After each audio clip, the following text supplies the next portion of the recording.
கதைச்சரம் நேயர்களுக்கு அன்பான வரவேற்புகள். இன்று நாம் 1920களில் வெளிவந்த எழுத்தாளர் வடுவூர் கே. துரைசாமி ஐயங்கார் அவர்களின் சரித்திர நாவலான விலாசவதி என்ற நாவலை காண உள்ளோம். தமிழ் வாசகர்களின் நாடியை பிடித்து பார்த்து அறிந்து எழுதியவர்களில் காலத்தில் முதன்மையானவர் வடுவூர் கே. துரைசாமி ஐயங்கார். இவர் ரெய்னால்ட்ஸ் போன்ற ஆங்கில நாவலாசிரியர்களின் கதைகளை தழுவி எழுதியதோடு நின்றுவிடாமல் தமிழ்நாட்டின் சமகால சமுதாயத்தை சித்தரிக்கும் பல நாவல்களையும் இவர் எழுதியுள்ளார். அதிகாரம் 2. அதிகாலையில் சத்திரத்தை விட்டு புறப்பட்டு போன அந்த யவன புருஷரை நாம் இனி பின்தொடர்ந்து செல்வோம். அவர் புறப்பட்டு போகும் முன் தம்மை பற்றிய எந்த விவரத்தையும் எப்படி வெளிப்படுத்தாமல் போனாரோ அது போலவே அவர் தாம் போக வேண்டிய பாட்டையை பற்றிய விவரங்களை கூட கேட்டுக்கொள்ளாமல் புறப்பட்டு போனார். ஆகவே அவர் அதற்கு முன்னதாக அந்த பாட்டையின் போக்கை நன்றாக அறிந்தவராக இருக்க வேண்டும் என்றாவது, அல்லது அவர் தமது உட்கருத்தை எவரும் அறியாதபடி எச்சரிப்பாகவும் தந்திரமாகவும் புறப்பட்டு போக வேண்டியபடி ஏதோ ரகசியமான சில ஏதுகள் இருந்தன என்றாவது என்ன அவரது செய்கையிடம் கொடுத்தது. அவரை தாங்கிச் சென்ற குதிரை பார்வைக்கு அழகாகவும் பகட்டாகவுமே இருந்தது. ஆனால் உண்மையில் அது நல்ல திறமை வாய்ந்த குதிரைதானா என்பது அதிசீக்கிரத்தில் நன்றாக தெரிந்து போகும். அந்த மனிதர் வெகு சுலபமாகவும் கம்பீரமாகவும் குதிரை மீதேறி உட்கார்ந்து சவாரி செய்து கொண்டு போனதிலிருந்து அவர் குதிரை ஏற்றத்தில் அதிக தேர்ச்சியும் பழக்கமும் வாய்ந்தவர் என்பது நன்றாக விளங்கியது. அவர் ஏறி உட்கார்ந்தவுடனே அந்த பட்டணத்தை விட்டு வெளியில் போகும் ஒரு பாட்டின் வழியாக அதை நடத்திக் கொண்டு போனார். அவரது வயது சற்றேறக்குறைய 25 இருக்கலாம். அவரது தேகம் அழகாகவும் முகம் வசீகரமாகவும் இருந்தன. உடம்பு மாநிறமாக இருந்ததன்றி அதிக மெலிவு அல்லது அதிகம் பொதிர்வு முதலிய குற்றங்களுக்கு விலக்காமல் நடுத்தரமான பருமனும் உயரமும் உடையதாகவும் நல்ல உறுதியான பலமும் ஊக்கமும் நிரம்ப பெற்றதாக இருந்தது. அபாயகரமான சமயங்களிலும் அவசரமான சமயங்களிலும் நிரம்பவும் துரிதமாகவும் பரபரப்பாகவும் வளைந்து கொடுக்கவும் வலுவாகவும் வேலை செய்யத்தக்கதாக உறுதியாகவும் லேசாகவும் இருந்தது.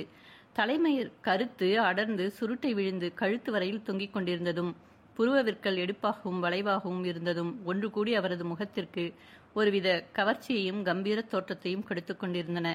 மேல் உதட்டின் மீது தளதளப்பும் அழகும் பொருந்திய அப்போதே முளைத்து எழுந்திருந்த மீசை அவரது முகத்திற்கு ஒருவித ஆண்மைத்தன்மையை உண்டாக்கி கொண்டிருந்தது. அவர் அணிந்திருந்த தோல்வாரில் மாட்டி தொங்கவிட்டிருந்த பட்டாக்கத்தை அதிக கனமாகவும் அழுத்தமானதாகவும் சுமார் 1 கஜம் நீண்டதாகவும் இருந்ததானால் அவர் சமயம் வாய்த்தால் பொறிதட்டும் நேரத்தில் அந்த கத்தியை உருவி எப்பேற்பட்ட வீராதி வீரரையும் எதிர்த்து போர் செய்ய தகுந்த சௌகரியவானாக காணப்பட்டார். சுருங்க சொல்லும் இடத்தில் அவரது தோற்றம் மற்றவரிடத்தில் இல்லாத ஒருவித மேன்மையும் கம்பீரம் வாய்ந்ததாகவும் இருந்தது. அத்தகைய தனி சிறப்பு வாய்ந்த நமது குதிரை வீரர்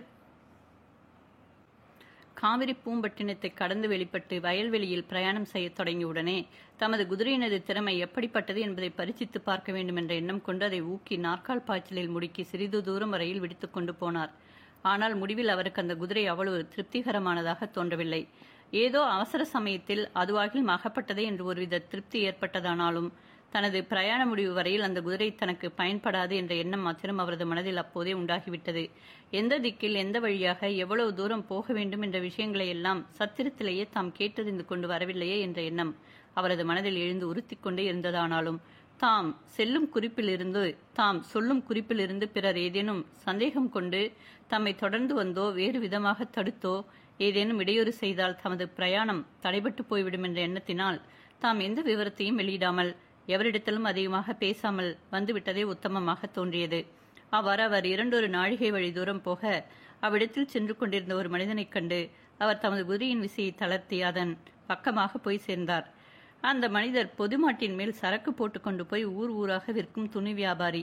தளர்ந்து முட்டிக்கால் தட்டிக்கொண்டு நடந்த ஒரு எருதின் முதுகில் அவன் 2 பருத்த துணி மூட்டைகளை 2 பக்கங்களிலும் வைத்து கட்டி அதை மெதுவாக நடத்திய வண்ணம் போய்கொண்டிருந்தான். குதிரையின் மேல் உட்கார்ந்து சவாரி செய்த வண்ணம் தனக்கு பின்னால் வந்து நெருங்கிய நமது யவன பிரயாணியை கண்ட அந்த பொதிமாட்டுக்காரன் ஒருவாறு அச்சம் கொண்டு மரியாதையாக தனது எருதை ஒரு பக்கமாக ஒதுக்கி ஓட்டி குதிரை பிரயாணிக்கு வழிவிட நமது யவன பிரயாணி விரைவாக மேலே செல்லாமல் குதிரையின் நடையை மாட்டின் நடைக்கு சமப்படுத்தியவராக அந்த வியாபாரியை நோக்கி, ஐயா, இது எங்கே போகிற பாதை? இப்படி போனால் உறையூருக்கு போக முடியுமா என்றார். பொதிமுட்டைக்காரன், நீங்கள் எங்கே இருந்து வருகிறீர்களோ தெரியவில்லை. இது உறையூருக்கு போகும் வழிதான். ஆனால் இது நேராக உறையூருக்கு போகாமல் ஜெயம் கொண்ட சோழபுரத்திற்கு போய் அவ்விடத்திலிருந்து உறையூருக்கு போகிறது என்றான்.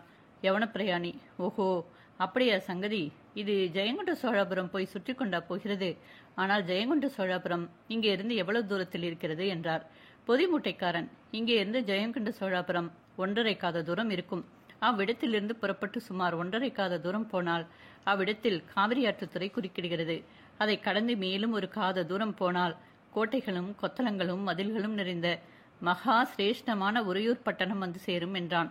உடனே நமது யவனப்பிரயாணி, ஓஹோ, உறையூருக்கு அவ்வளவு தூரம் போக வேண்டுமா? சரி, அப்படியானால் நான் குதிரையை முடுக்கிக் கொண்டு போனாலன்றி இன்று சாயங்காலத்திற்குள் உறையூர் போய் சேர முடியாதாகையால் நான் வேகமாக போகிறேன் என்று நயமாக பேசிய வண்ணம் தமது குதிரையை இடித்து ஊக்கி நாற்கால் பாய்ச்சலில் விட்டுக்கொண்டு பொதிமூட்டைக்காரனை பின்தங்கவிட்டு முன்னால் சென்றார். தாம் கேட்ட கேள்விகளுக்கெல்லாம் மரியாதையாகவும் பிரியத்தோடும் மறுமொழி கொடுத்த பொதிமூட்டைக்காரனிடத்தில் தாம் இன்னொரு முக்கியமான செய்தியை கேட்காமல் வந்து விட்டோமோ என்ற எண்ணம் தோன்றியது.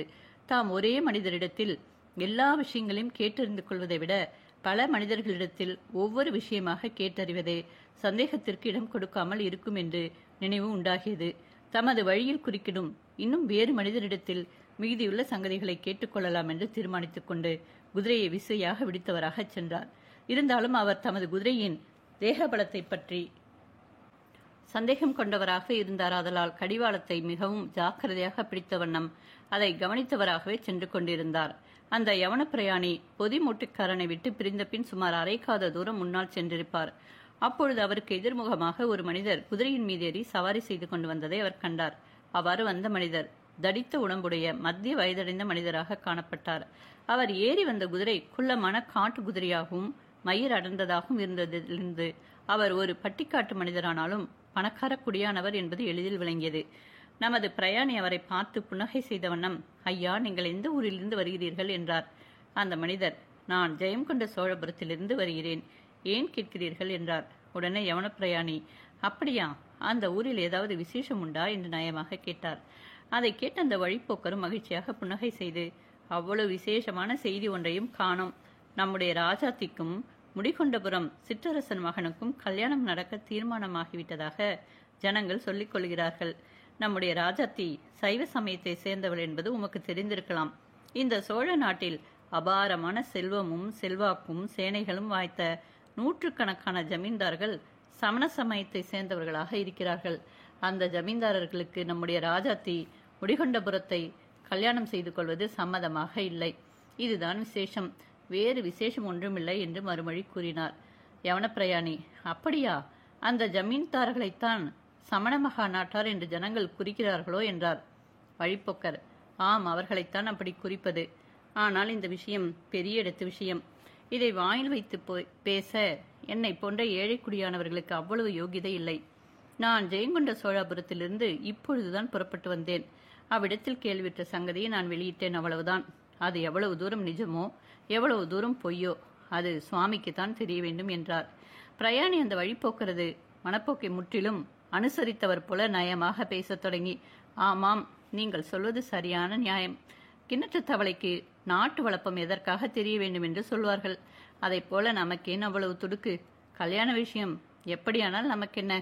அது போகட்டும். நீங்கள் இப்பொழுது ஜெயங்கொண்ட சோழபுரத்திலிருந்து புறப்பட்டு வருவதாக சொல்லுகிறீர்களே, நம்முடைய ராஜாத்தி விலாசவதி தேவி இப்பொழுது எங்கே இருக்கிறதாக ஜனங்கள் சொல்லிக் கொள்கிறார்கள்? அவர்களுடைய ராஜதானி பட்டணமான உறையூரிலேதான் இருக்கிறார்களா என்று வினவினார். அந்த வழிப்போக்கர் சிறிது குழப்பமடைந்து, அதை பற்றி கூட ஜெயங்கொண்ட சோழபுரத்தில் ஜனங்கள் என்னவோ பேசிக்கொண்டார்கள், அதை நான் அவ்வளவாக கவனிக்கவில்லை. நம்முடைய ராஜாத்தி இப்பொழுது ஏதோ ஒரு கோட்டையை பார்வையிட்டு புறப்பட்டு போவதாக சொன்னார்கள். அந்த கோட்டையின் பெயரை நான் மறந்துவிட்டேன் என்றார். பிரயாணி, ஐயா, கொஞ்சம் யோசித்து ஞாபகப்படுத்தி பாருங்கள். இந்த தேசத்து ராஜாத்தி நற்குணத்திலும் கல்வியிலும் அழகிலும் உலகத்திலேயே நிகரற்றவள் என்று எல்லோரும் புகழ்கிறார்கள். இந்த நாட்டிலுள்ள ஒவ்வொரு குடிமகனும் இப்படிப்பட்ட அபாரமான பெருமை வாய்ந்த சக்கரவர்த்தினியை பார்த்து தரிசனம் செய்ய வேண்டியது அவசியம் அல்லவா? ஆகையால் நம்முடைய ராஜாத்தி நான் போகும் வழிக்கு அருகிலுள்ள ஏதாவது கோட்டைக்கு வருவதாக இருந்தால் நான் வேகமாக போய் ஒரு தரம் அவர்களுடைய தரிசனம் பெற்று வரலாம் என்று நினைக்கிறேன் என்று கூறினார். வழிப்போக்கர் நிரம்பவும் மகிழ்ச்சியும் பூரிப்பும் அடைந்தவராக, ஆமாம், வாஸ்தவம்தான்.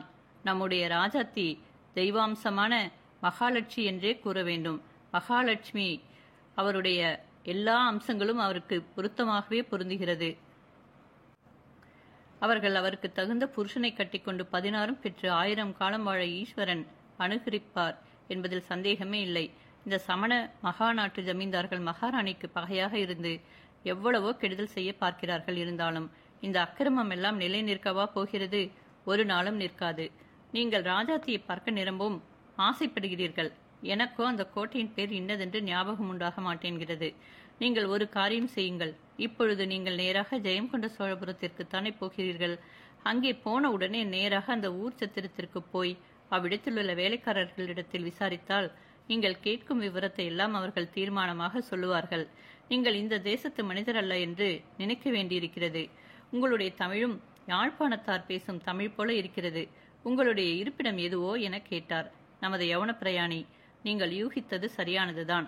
நான் இந்த தேசத்தான் அல்ல. நான் இருப்பது இலங்கை தேசம்.